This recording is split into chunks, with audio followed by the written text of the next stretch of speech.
Мы уже не раз рассказывали об испытаниях новых автопоездов Scania на удачной площадке. Напомним, новые единицы техники были закуплены для вывоза руды. Эксперимент по эксплуатации продолжается. О ходе испытаний расскажут наши удачнинские коллеги.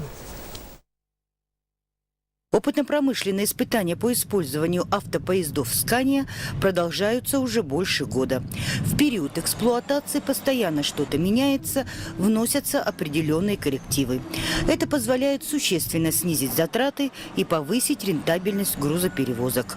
Очень надеемся, это работа, которую мы ведем совместно с Удачнинским ГОКом, потому что специалисты из Удачного, специалисты из Мирного очень сильно нам помогают, и мы выступаем в этом случае такой единой командой, да, потому что наша общая цель, чтобы перевозки здесь, на этих участках были рентабельными. Высокий коэффициент выхода машин на линию, как отметили специалисты, обеспечивается прежде всего благодаря сервисной поддержке.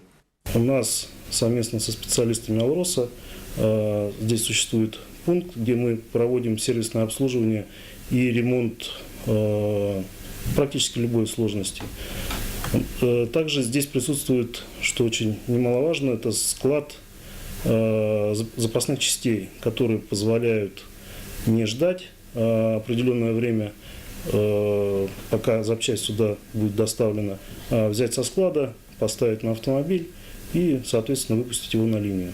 В процессе эксперимента используются автомобили разной грузоподъемностью от 70 до 105 тонн. В настоящий момент идут испытания трехзвеневого автопоезда, то есть тягач и 2 прицепа.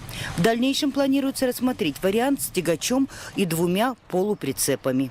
Делать какие-то выводы по использованию трехзвеневого состава пока рано, поскольку машины находятся на линии около месяца.